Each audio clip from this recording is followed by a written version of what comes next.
মা আয়েশা সিদ্দিকা রাদিয়াল্লাহু তাআলা আনহা আরেকখানা হাদিস বর্ণনা করছেন। আন আয়েশা সিদ্দিকা রাদিয়াল্লাহু তাআলা আনহা قالت قال رسول الله صلى الله عليه وسلم ذكر علي عبادة সুবহানাল্লাহ। কি বলছেন? আলীর আলোচনা ইবাদত। আর কারো আলোচনা ইবাদতের কথা কোন হাদিস শরীফে আরগুলো আছে। আপনি সৈয়দানা সিদ্দিক আকবর রাদিয়াল্লাহু তাআলা আনহু, ওমর বিন খাত্তাব রাদিয়াল্লাহু আনহু, উসমান জুন নুরাইন রাদিয়াল্লাহু তাআলা, তালহা রাদিয়াল্লাহু তাআলা, জাবের রাদিয়াল্লাহু তাআলা, জুবাইর রাদিয়াল্লাহু তাআলা, আবু যর গিফারি রাদিয়াল্লাহু তাআলা, হ্যাঁ, যত সাহাবাগা জলিলুল কদর সাহাবা, সত্যিকার সাহাবা রয়েছেন, তাদেরকে অনুসরণ করা আপনার জন্য কি উত্তম। তাদেরকে অনুকরণ অনুশীলন করা এটা একটা ইবাদতের অন্তর্ভুক্ত। আর আলী রাদিয়াল্লাহু তাআলা আনহু জিকির করা ইবাদত, ওগুলো হচ্ছে উত্তম, ওগুলো হচ্ছে আদর্শ। আর আলীর জিকির ইবাদত। তাই নারায়ের হায়দারের জিকির করাটা ইবাদত। হযরত জাফর বিন বাকর রাদিয়াল্লাহু তাআলা আনহু থেকে বর্ণিত, তার কাছে খবর পৌঁছেছে হযরত উম্মাহাতুল মুমিনিনা মা আয়েশা সিদ্দিকা রাদিয়াল্লাহু তাআলা আনহা থেকে। তিনি বলেন, তোমাদের মজলিসগুলোকে আলীর নাম উচ্চারণের মাধ্যমে সৌন্দর্যমণ্ডিত করো। আয়েশা সিদ্দিকা রাদিয়াল্লাহু তাআলা আনহা বর্ণনা করছেন যে তোমাদের এই ধরনের মজলিসগুলোতে কি করো? আলীর স্লোগান দ্বারা, আলীর জিকির দ্বারা সৌন্দর্যমণ্ডিত করো। সুবহানাল্লাহ। এই হাদিস থেকে আমাদেরকে বঞ্চিত করেছে বছরের পর বছর। কে লিখেছেন এই হাদিসগুলা? তখন তারা বলবে এগুলা ভুয়া হাদিস, এগুলা জাল হাদিস। মিয়া কত বছর আর মানুষের ধোকা দিবা? সময় শেষ। এখন তোমাদের ওই কলা আর আমাদের নাকে নাফা দিতে পারবে না, বরং ইংরেজরা তোমাদের নাকে নাফা দিয়ে দিবে। এটা লিখেছেন দেখুন, যাদেরকে আমরা আকাবের মানি। আল্লামা হাফেজ ইবনে কাসির, কিতাবের নাম আল বিদায়া ওয়ান নিহায়া। ইমাম জালালউদ্দিন সুয়ুতি রহমতুল্লাহ আলাইহি জামিউস সগীর কিতাবে, মুত্তাকি হিন্দি কানজুল উম্মাল কিতাবে, আল্লামা জালালউদ্দিন সুয়ুতি রহমতুল্লাহ ফতুহুল কবিরে, ইবনে মাগাজিলি মানাকিবে আলীতে, ইমাম জালালউদ্দিন সুয়ুতি রহমতুল্লাহ আলাইহি জামিউল আহাদিসে, ইমাম জালালউদ্দিন সুয়ুতি রহমতুল্লাহ আলাইহি জামিউল কবিরে, ইমাম কান্দুলুজি ইয়ানাবুল মুআদ্দাতে, এই কিতাবগুলোর মধ্যে স্পষ্ট লিখেছেন, এই হাদিসগুলোর উপমা এনেছে। আরেকটি হযরত জাবের ইবনে আব্দুল্লাহ রাদিয়াল্লাহু তাআলা আনহু থেকে বর্ণিত, তিনি বলেন, ক্বালা রাসূলুল্লাহি তাআলা সাল্লাল্লাহু আলাইহি ওয়াসাল্লামা, নবী মুস্তাফা সাল্লাল্লাহু আলাইহি ওয়াসাল্লামা ইরশাদ করেন, তোমাদের মজলিসগুলোকে আলীর নাম উচ্চারণের মাধ্যমে সৌন্দর্যমণ্ডিত করো। বড় করে বলুন সুবহানাল্লাহ। তাহলে এখান থেকে বোঝা যায় যে নারায়ের হায়দারি স্লোগান এটা কোনো মোস্তাক বিল্লাহ হুজুর কেবলার নয়, সৈয়দ গোলাম মুর্শেদ সাহেবের নয়, বিশ্বের জমিনের কোনো মানুষের বানানো স্লোগান নয়, এটা নবী মুস্তাফার স্লোগান। কার স্লোগান? নবী মুস্তাফার স্লোগান। কারণ এই স্লোগান দিয়েছেন আল্লাহ, খোদ আল্লাহ রব্বুল ইজ্জত। এই স্লোগান দিয়েছেন কে?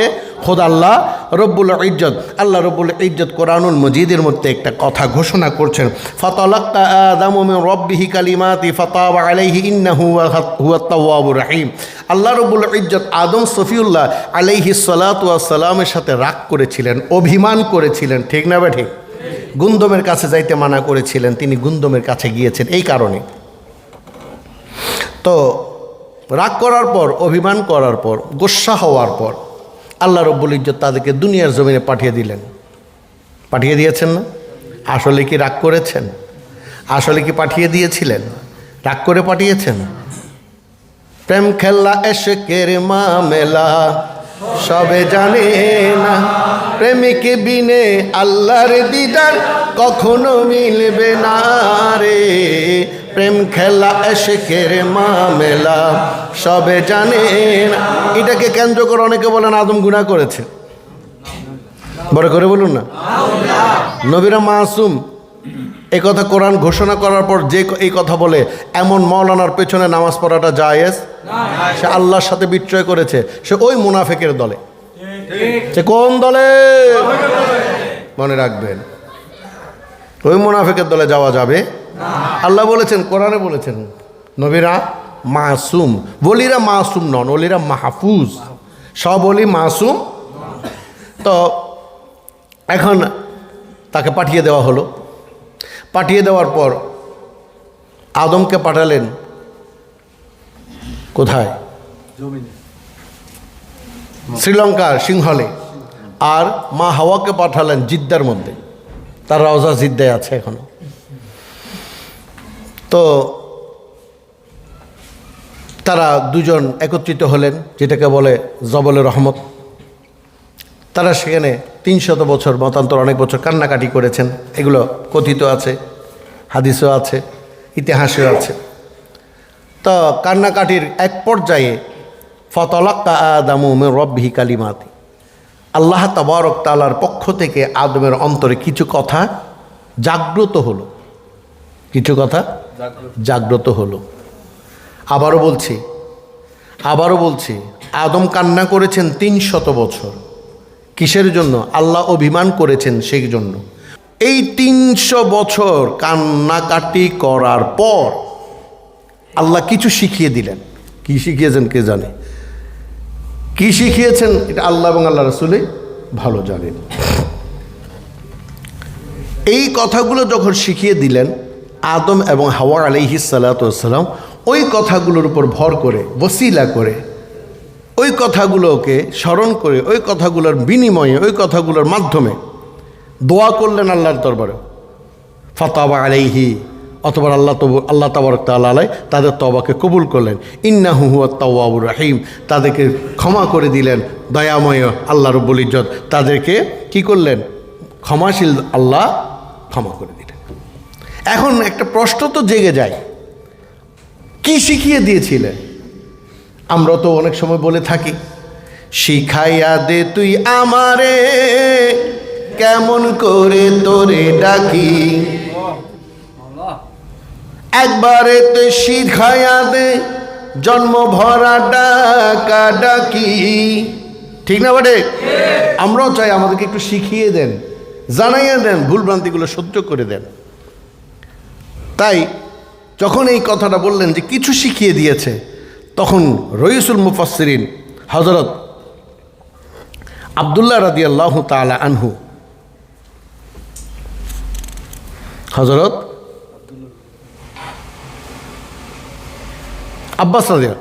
আব্বাস রাদিয়াল্লাহু তাআলা আনহু মনের মধ্যে কিউরিসিটি জেগে গেল।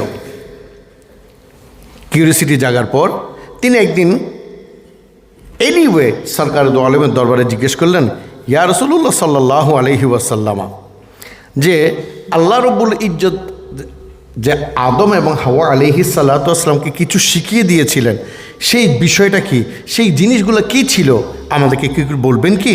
এই কথাটা বয়ান করছেন কে?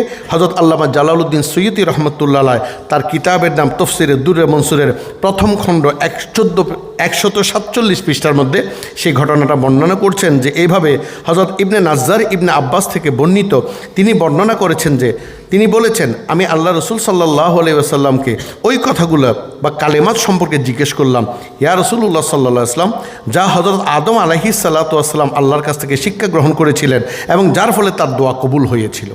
রাসূলুল্লাহ সাল্লাল্লাহু আলাইহি ওয়াসাল্লাম বললেন, ক্বালা, আল্লাহর হাবিব বলছেন, সাআলা বিল হাক্কি মুহাম্মাদিন ওয়া আলী ওয়া ফাতেমা ওয়াল হাসান ওয়াল হুসাইন ইল্লা তাবাতা আলাইয়া ফাতাবা আলাইহি। সুবহানাল্লাহ। আমার নবী বললেন, হে আব্বাস শুনো, আল্লাহ আদমকে যে ওসিলা শিখিয়ে দিয়েছিলেন সেটা হচ্ছে মুহাম্মদ, আলী, ফাতেমা, হাসান এবং হুসাইনের ওসিলা। তাইলে দেখা যাচ্ছে হাসান, হুসাইন, আলী, ফাতেমার নাম পৃথিবীতে কেউ দেয়নি, সেগুলো আল্লাহ দিয়েছে। কিছু কিতাব বের হয়েছে, ওই খারেজিরা বের করেছে, যারা আলীকে মদ খাইয়ে দিতে পারে না, তারা আবার বেলায়েতের কথা বলে, তারা আওলাদের রসুল দাবি করে। আমাদের মুর্শিদ আওলাদের রসুল, মদ খোরের গোষ্ঠী তোমাদের মুর্শিদ। তোমাদের মুর্শিদ কিসের গোষ্ঠী? মদ খোরের গোষ্ঠী। আর আমাদের আলী তো মদ খোর নন, আমাদের আলী সম্পর্কে তো আল্লাহ বলে দিয়েছেন তারা মাসুম। ঠিক না বেঠে? তারা গুনাহ করতে পারে না, তাদের হায়েজের রক্ত পর্যন্ত পবিত্র, তাদের প্রস্রাব পবিত্র। তোমরা মদ খোরের গোষ্ঠী, আমরা নই। যখন আদম কান্নাকাটি করলেন, আল্লাহ বললেন তোমার একটা ওসিলা শিখিয়ে দিতে পারি, ওই ওসিলা ধরে যদি তুমি দোয়া করতে পারো আমি তোমার দোয়া কবুল করব। এটা একটা পরীক্ষা, যেভাবে পরীক্ষা করেছিল আজাজিলকে, এই আজাজিল তুই যদি এত ভালো হয়ে থাকিস তাহলে আদমরে সালাম কর, সিজদা কর, আদমরে সিজদা কর। আদমকে সিজদা সে করলো না, সে অহংকার করলো। আল্লাহ ভেবেছিলেন হয়তো আদমও অহংকার করবে, না, আদম কখনো অহংকার করতে জানে, উমাইয়ারা করতে জানে। উমাইয়াদের অহংকার আছে, অহমিকা আছে, আত্মগৌরব আছে, লোভ আছে। তারা স্বর্ণ চোর, তারা সোনা চোর, তারা নামাজ চোর, তারা নামাজ চুরি করে, 3 রাকাতের নামাজ 1 রাকাত করে বাকি 2 রাকাত চুরি করে ফেলে। তারা সাদা সোনা চুরি করে, লাল সোনা চুরি করে। গোলামে মোস্তফারা কোনো কিছু চুরি করতে জানে না। বলে আব্বা আদম আমি তোমার ক্ষমা করতে পারি, এদের নাম ধরে যদি তুমি আমার কাছে দোয়া করো। সঙ্গে সঙ্গে আদম আলাইহিস সালাম বললেন আমি কোনো কথা বুঝি না, আমি বুঝি আল্লাহ আর নবী ফাতেমা আলী হাসান হুসাইনের উসিলে তুমি আমার ক্ষমা করে দাও। আল্লাহ বললেন আমি তোমার সঙ্গে সঙ্গে ক্ষমা করে দিই। বাবার আজকের এই মাহফিল থেকে, পবিত্র এই খুশরস শরীফ থেকে, বেলাদত ওরস থেকে একটা শিক্ষা গ্রহণ করুন। প্রতিটা নামাজের মধ্যে আলী হাসান হুসাইন ফাতেমার নাম ধরে আল্লাহর দরবারে দোয়া করবেন ইনশাআল্লাহু তাআলা আজিজ।